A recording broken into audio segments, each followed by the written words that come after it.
SWAC, the MEAC, SIAC, and the CIAA. The HBCU experience lives here. It's the HBCU Report with Bob Calloway.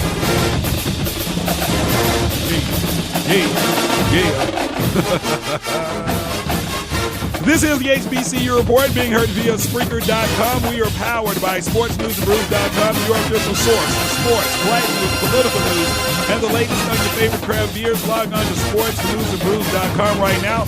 And if you log on to SportsNewsandBrews.com right now, you'll see the things that we've been working on the past 7 days since we were last with you, including the SWAC suspending their officials for in-game errors in last week's matchup between Prairie View and Alabama State. Of course, we previewed that game right here on the HBCU Report with Coach Willie Simmons and also Brian Jenkins. And that game ended up going into overtime, and there were some things that happened that actually could have allowed Alabama State to win. But I commend the SWAC for going back and, having these referees actually, take this punishment, and they actually,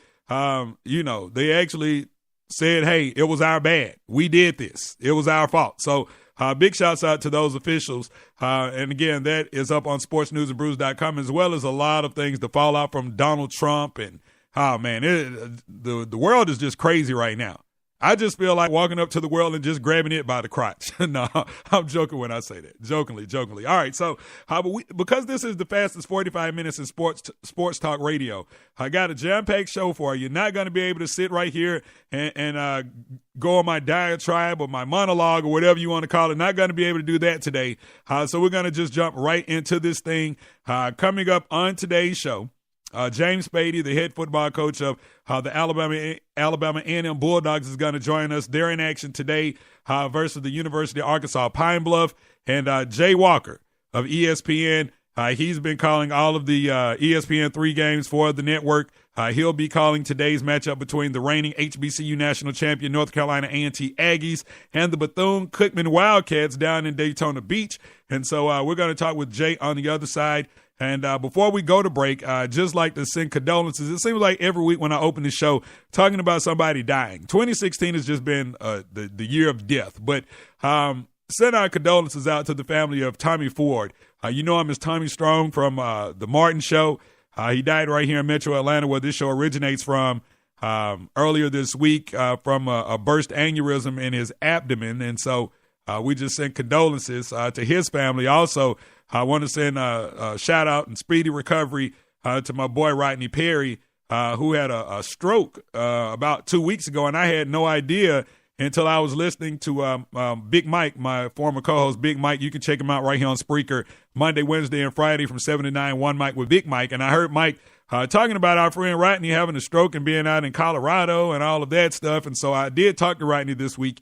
So I just want to again, just, send all of, Godspeed to him, and just, I just wanted to be with him. All right. So when you get back, Rodney, know that we're going to have you right here on the show, man, because, you're a good friend, and that's what friends are for, right? To lift our people up when they down, right? Hallelujah. Don't make me have church in here today. All right. Don't forget, you can follow the HBCU Report on social media, Instagram, Facebook, and Twitter at HBCU Report.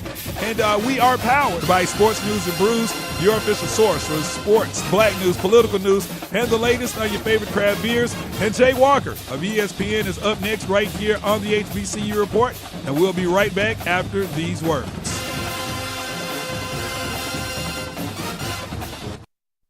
I heard on the news about that 5-year-old who found his uncle's gun. The kid didn't know it was loaded. I heard on the news about that 14-year-old girl who was bullied online. For like a year, she couldn't take it anymore, so she got her dad's gun from his nightstand.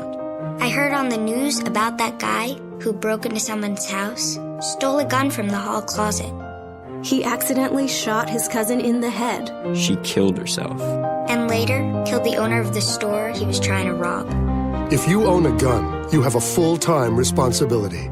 When you aren't using it, be sure it can't get into the hands of curious children, troubled teenagers, a thief, or anyone else who might misuse it.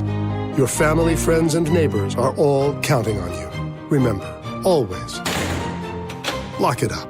For more information on firearms storage safety, visit ncpc.org. This message brought to you by the National Crime Prevention Council, the Bureau of Justice Assistance, and the Ad Council. Follow the HBCU Report on Twitter. Become a fan on Facebook at HBCU Report. This is the HBCU Report with Rob Calloway. Bubble hard in the double law, flash the rings with the window crack, holla back, money ain't a thing. Jigga, I don't like it if it don't gleam, in the hell with the price, but the money ain't a thing. Put it down hard for my dogs that's locked in the bang. When you hit the bricks, new whips, money ain't a thing. Come on. This is the HBCU Report being heard via Spreaker.com. We are powered by SportsNewsAndBrews.com, your source for sports, black news, political news, and the latest on your favorite craft beers. Log on to SportsNewsAndBrews.com right now. And if you log on to SportsNewsAndBrews.com right now, you'll see the latest from my guy, Deshaun Tate. He's this huge Michigan State fan from the state of Michigan. And so he does a report called the State Report. And so he always gives you some good insight on Michigan State athletics. So that's up at sportsnewsandbrews.com right now. Big shouts out to Deshaun. They're actually putting the show together right now. Sports is Religion. And so we'll give you more about that when the show is ready and up and running. All right. Now you hear the song in the background. One of my jams from back in the 90s. Jay-Z featuring Jermaine Dupri, Money Ain't a Thing. You know, back in the day, if you had Jermaine Dupri on your song, yeah, you had a hit, man. Yeah. And it was on This Week in 1998 that Jay-Z's S. Carter Volume 2, Hard Not Life, was the #1 album on Billboard's R&B hip-hop charts. In addition to Money Ain't a Thing, it also featured Hard Not Life, which was a banger, It's All Right, Can I Get Her, and Money Cash. Oh. Yeah, that was a classic CD right there from Jigga Man. Let that thing bump a little bit. Haven't heard that in a minute.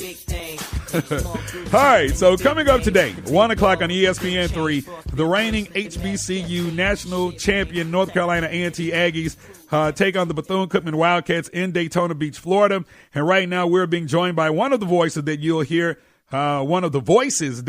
during today's broadcast. ESPN's Jay Walker joins us live on the line. First of all, Jay, thank you for joining us on the HBCU Report.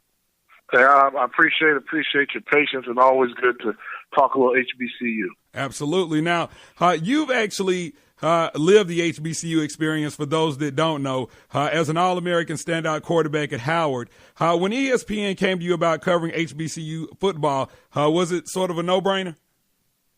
Oh, absolutely. I was excited for the opportunity, great opportunity to grow, get along with the worldwide leader in sports. But more importantly, I was really excited for the kids and the pageantry that we would have an opportunity to cover. When I played, all we had was BET, and BET used to do 5 games a year, and that was all you had. And, to think that now there's, 14 games a year that are televised nationwide on a national audience, and to give these kids that type of exposure, that's what I was most excited for. Absolutely. Now, you led Howard to an HBCU national title in the early 90s. In your opinion, how important has it been to have an official game like the Air Force Reserve Celebration Bowl, which you're a part of? I think it's long overdue, but I think the timing is right, though. I think, you had to allow teams to go out and try and pursue a national championship like the Mid-East Athletic Conference did for years. And, you got to let them try it, and they didn't have much success, even though, let's not forget, in the 2000s, Florida A&M came a game away from making it to the championship. But I just thought, the timing was right, and seeing the way everything is going with the way the country has kind of changed in terms of college football and the FCS level and the FBS level and the resources, I think it's just a fantastic opportunity. And, I had high expectations for the game, but it blew me away. I mean, once you see it, for all those naysayers that have never, that had, concerns about it and really didn't want to support it, once you go down there and you see it and you feel it, you'll say, okay, this is the right thing to do. We should have done it a long time ago, but the timing is right, and it's just a phenomenal experience down there that they do in Atlanta. This is the HBCU Report. Rob Calloway on the line right now with ESPN's Jay Walker. You can follow him on Twitter at JWalkerSky. He'll be covering tomorrow's matchup between the reigning HBCU national champion North Carolina A&T Aggies and the Bethune-Cookman Wildcats. Now, it's kind of crazy the way that things go, because some time ago, and this show actually originates from Atlanta, Jay. So, I've been a part of all of the Pioneer Bowl, the Heritage Bowl, and now the Celebration Bowl. But, it's kind of crazy when you look at the Heritage Bowl, which had more of a classic type feel, and when I had John Grant on, the executive director for the Celebration Bowl, the first week of the season, he talked about wanting it to have a different feeling, which it did last year. But he didn't want it to have that classic kind of feel. He wanted it to have a national championship type feel, and I think it did. It was a really good game between Alcorn and North Carolina A&T. So what are your thoughts on that? Yeah, I thought it was. Going back, I thought the Heritage Bowl was a good intention, but it was kind of flawed. You couldn't have, like my year, we won the MEAC hands down. We went undefeated 11-0 during the regular season. And South Carolina State, we went to the playoffs while South Carolina State went to the Heritage Bowl. And during the Heritage Bowl time, Southern, who won the SWAC, beat South Carolina State, I think it was like 12-3 or something like that, 12-9. But we beat South Carolina State by a bunch. And so Southern said, they were national champions. So I think that was flawed because you couldn't have the number 2 from the MEAC representing facing the number 1 team. In terms of this one, I think I really do believe what the Armed Air Force Reserve Celebration Bowl captures, it captures all of it. There's nothing wrong with being a good classic, because I'm getting ready to go to Birmingham, Alabama in a couple of weeks. Me and that too, game brother. is the number one. It's the number one game in black college, period. So I think it's good when you can kind of have a hybrid, have a classic environment with a game that means something. And I think that's what the Celebration Bowl can be. That's why I tell everybody, if you haven't been, even if your school's not in it, you need to go.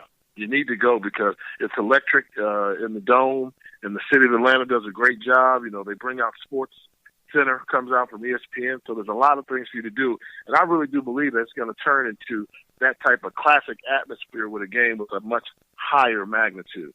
The team that actually won the Celebration Bowl, North Carolina A&T, they've been getting a lot of exposure, after winning the Celebration Bowl. I know you covered them a handful of times this season. I know that, we had President Barack Obama there, and we're going to talk about that in a second. President Barack Obama was there this week for a conversation with the president, which was a thing in part with the undefeated.com and ESPN. But there's one player, man, from North Carolina A&T that everybody's talking about. He's like becoming a household name slowly but surely. And you've had the opportunity to see him, a bunch of times. Tariq Cohen, is he the real deal up close and personal? What are your thoughts? Well, let me first start off by saying thank you. If people know who he is, that means I'm doing my job. Absolutely. That's kind of, to try to make them know. Because I remember seeing this kid last year, even when he was a sophomore, talking to Rob Broadway, the head coach at A&T, and he told me, I got this 5'6", 5'7", 160-pound kid that's special. And I said, come on, coach. We've seen those type of gimmick players, but he is the real deal. He really is. And a humble kid, doesn't let it get to him. Not his head is staying low to the ground. And he can do it all. And so what I go out there to try and do, from last year, I know that, if you're a star, then we need to make you a star because America doesn't get to know you on a regular basis. And I really think he's taking the advantage of the opportunity of playing on national TV. The Celebration Bowl obviously was awesome, that 295 yards he had there. But the 2 games he's had this year on ESPN, on national TV, he's gone over 200 yards in each of those. So he likes the spotlight, and he's really good. And the scary thing is, and I'm just going to call it like it is because I'm an analyst, the North Carolina A&T line is okay. They're not great. They're okay. If he had a good offensive line, this kid would be phenomenal. Mm-hmm. And I was thinking if he played like they talk about Christian McCaffrey, he got that Stanford line. Oh, man, if he had a good line, Tariq Cohen would be awesome. As it is, he's a great, great back. He's awesome. And he really gets a lot of it done himself. He's a special talent. Everybody needs to watch him play because on any carry, he can do anything exciting. This is the HBCU Report. Rob Calloway on the line with ESPN's Jay Walker. He'll be covering this weekend's big matchup. And let me just stop right there because I have to, and I'm glad I had you on the line. I was about to say this weekend's big matchup between North Carolina A&T and Bethune-Cookman because, over the past few years, Jay, this has been, when these two teams have hooked up, it's been for